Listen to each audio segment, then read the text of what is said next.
Bueno, a Pablo Ferreri lo hemos visto muchas veces. ¿En dónde? En la televisión. Lo hemos visto en el gobierno del Frente Amplio, en el gobierno anterior, dando declaraciones como subsecretario del Ministerio de Economía, un gobierno que manejaba en su momento nada más y nada menos que Danilo Astori. Pasado ese tiempo, continuó trabajando en la Intendencia de Montevideo, donde también en algunas declaraciones lo hemos visto hablar desde la Comisión de Inversiones. Hoy, como estamos ante las elecciones, el ciclo electoral que comienza con las internas, pero que lo que a nosotros nos importan son las elecciones obligatorias, las nacionales y las departamentales, vamos a hablar un poquito con él sobre temas que tienen que ver con inversiones a nivel departamental. ¿Qué es lo que se puede gestionar con un superávit, por ejemplo? Bienvenido, Pablo Ferreri, gracias por estar acá. Muy buenos días, un enorme placer estar con ustedes. Bueno, Pablo, vamos a... Primero, a mí los temas de economía siempre me gusta bajarlos a tierra porque no entiendo mucho de economía y creo que la gente tampoco no somos economistas, ¿no? Así que vamos a tratar de hablar en un lenguaje llano, digamos, de la economía. Te quería comentar esto que estabas escuchando. La Intendencia de Durazno es una intendencia que tiene buena nota en cuanto a el manejo, digamos, de los fondos públicos porque ha hecho caja y ha hecho un superávit importante, que ayer nos confirmaban que está en el entorno de los 27 millones de dólares, un colchón de alguna manera de 27 millones de dólares. Sin embargo, esos 27 millones de dólares son principalmente producto de obra no ejecutada en el presupuesto quinquenal, obra que no se hizo y quedó para hacer precisamente esa caja. También la ley estipula que ese dinero tiene que ser utilizado, pero yo lo que te quiero preguntar es en qué se puede invertir, porque la palabra inversión no es igual que gasto, no es igual que obra.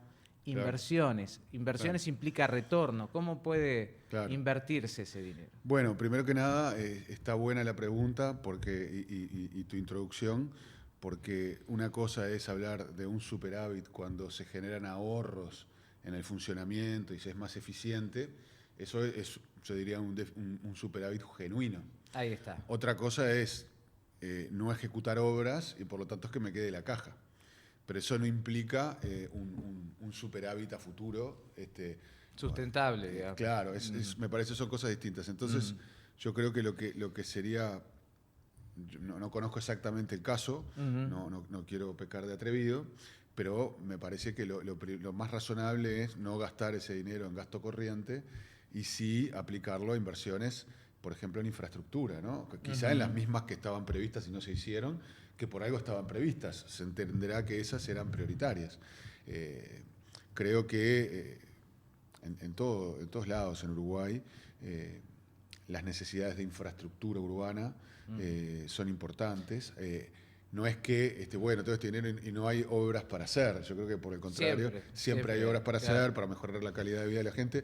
Y ahí podemos de alguna manera dividirla en dos partes. Está la infraestructura puramente urbana para mejorar la calidad de vida, o también se pueden pensar en infraestructuras que de alguna manera mejoren las condiciones para el aparato productivo, ¿no? Sí, yo creo que está muy bien lo que planteas. Tal vez contándonos tu trabajo, tu ejemplo, podamos tomar un poco de dimensión y tener alguna idea que otra sobre cómo se puede gestionar a futuro. La Comisión para Inversiones, en la cual tú trabajás, la Comisión de Inversiones de la Intendencia de Montevideo, cada intendencia tiene sus grupos de trabajo, sus direcciones, sus comisiones.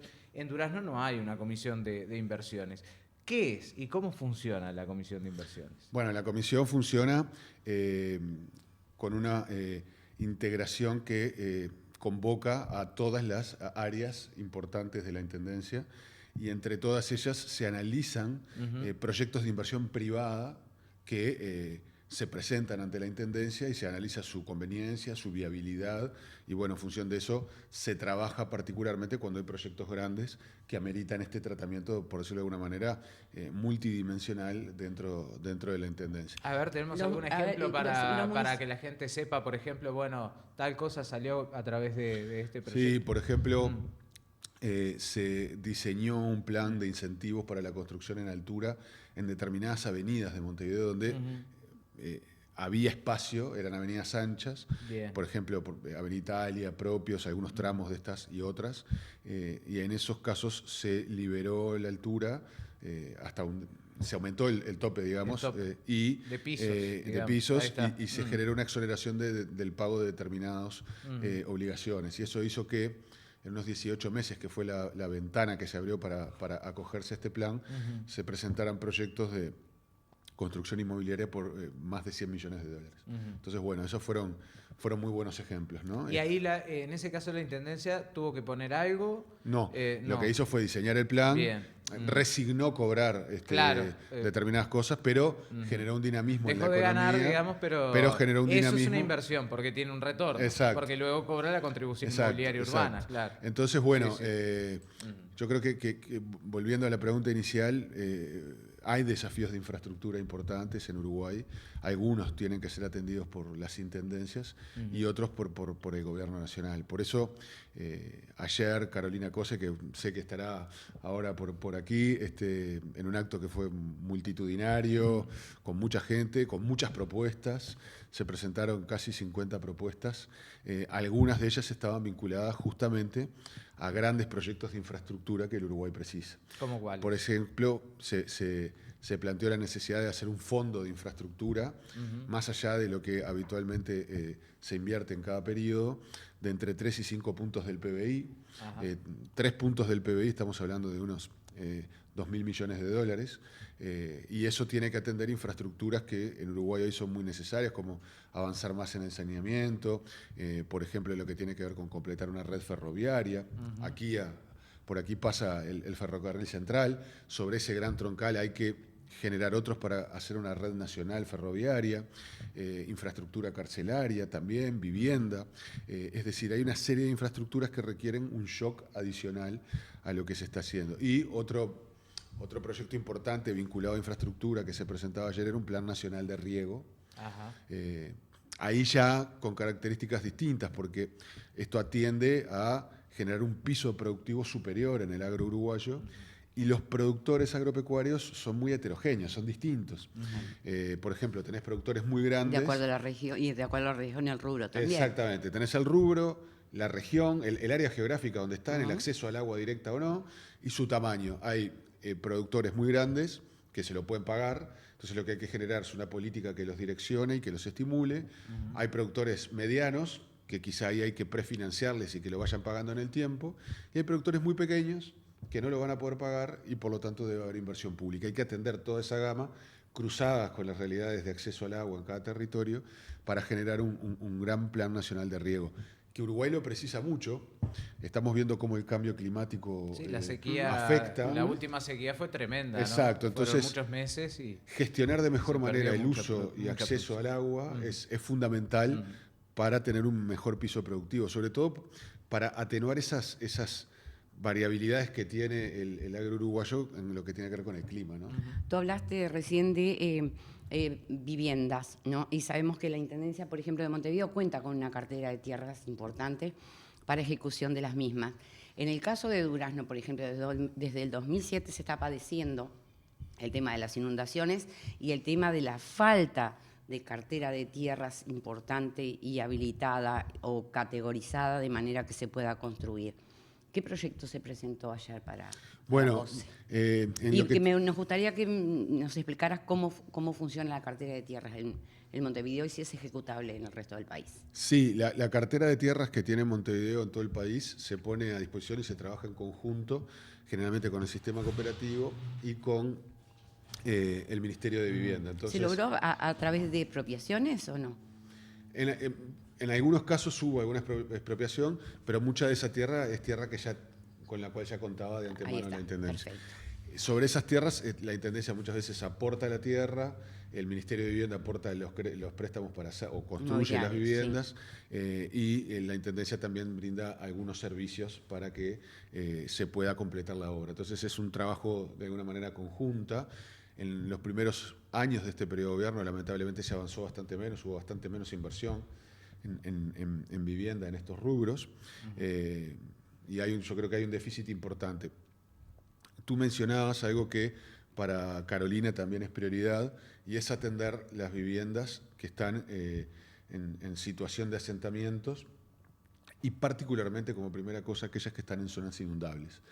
Más o menos, es un número obviamente aproximado, en Uruguay hay unas 7.000 viviendas que se encuentran en territorios inundables, y por lo tanto atender esa realidad, ya lo había marcado Carolina en la primera entrega del Plan País, como una acción inmediata, es tratar de solucionar el problema, primero que nada, de esas viviendas que están en asentamientos, pero que además están en zonas inundables, porque es un drama para toda esa gente, y por lo tanto es uno de los principales, uno de los primeros puntos a atender en un gobierno. Pablo, la última pregunta, porque estamos con muy poco tiempo. ¿Cómo no? En caso de que el Frente fuera gobierno, ¿cuáles serían las primeras medidas, 2 o 3 medidas que tomaría en cuanto a economía específicamente? Bueno, yo creo que la economía es muy importante mantenerla ordenada, no hay proyecto de desarrollo que prospere en el desorden. Esta era una frase de mi mentor, de Danilo Astori, con el que trabajé 5 años, día a día, y por lo tanto asegurar la estabilidad macroeconómica y fiscal va a ser muy importante.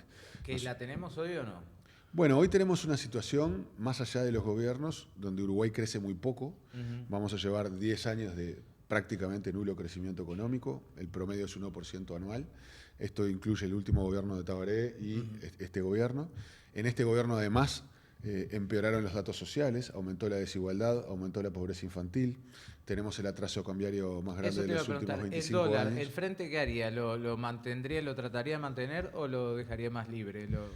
Bueno, no, yo creo que hay que mantener un sistema de libre flotación del dólar, pero desde la política monetaria se pueden dar señales que traten de dar una orientación diferente. Este gobierno ha estado absolutamente pasivo en esa materia. Por ejemplo, el Banco Central no interviene en el mercado de cambios desde agosto de 2021. Y yo creo que ahí ¿Eso qué quiere decir? ¿Que no compra dólares claro, para poder...? Muchas veces, como el mercado de cambios de Uruguay es pequeño... No compra ni vende como lo hacía antes, para estabilizar... Para dar ciertas señales, amortiguar, etcétera.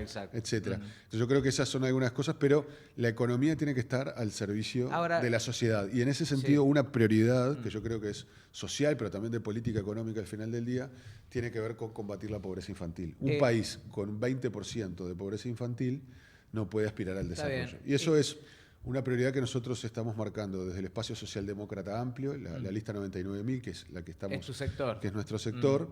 Y también es una prioridad compartida, obviamente, por Carolina Cose, que ahora la tendrán por ahí. Bueno, y ahora sí la del estribo. ¿Por qué está tan caro el Uruguay?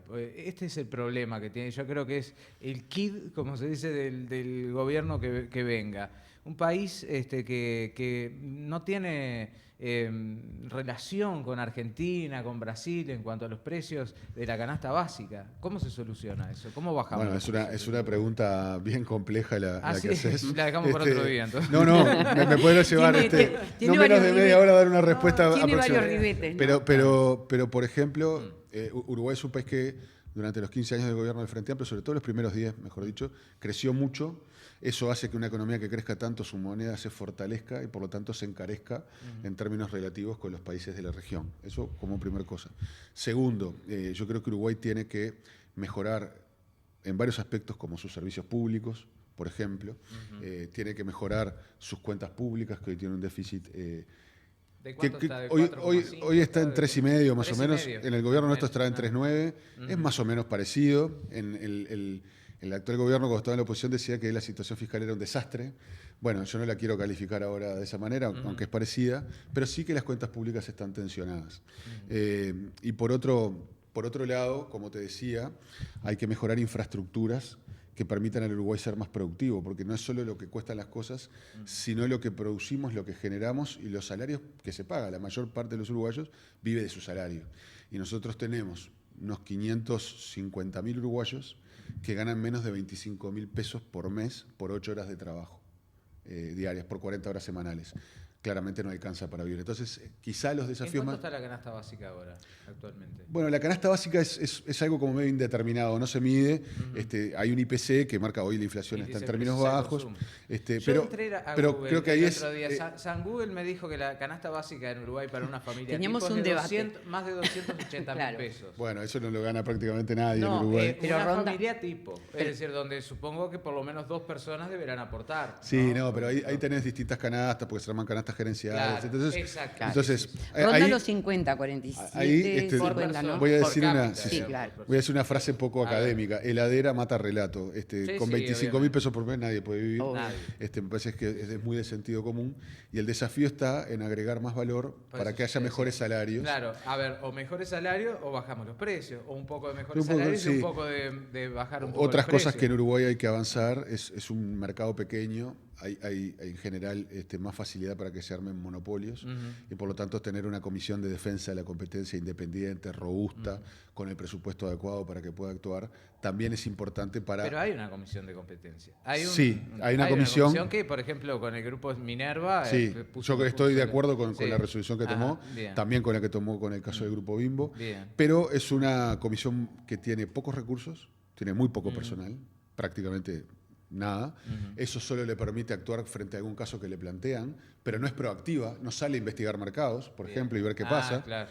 Y está subordinada al Ministerio de Economía y Finanzas. Debería ser independiente y con más presupuesto y con un perfil bastante más proactivo. Eso colaboraría a evitar la formación de monopolios, que todos sabemos que eso encarece los precios. Muchas gracias, Pablo, por Ha haber sido un venido, enorme ¿eh? placer. Muchas gracias. Nos vamos a la pausa y volvemos enseguida. Ya vuelve con nosotros Domingo Riel y entrará en el próximo bloque para hablar sobre el grupo 25, el espacio 25 y el perfil de cada una de las listas. Ya volvemos.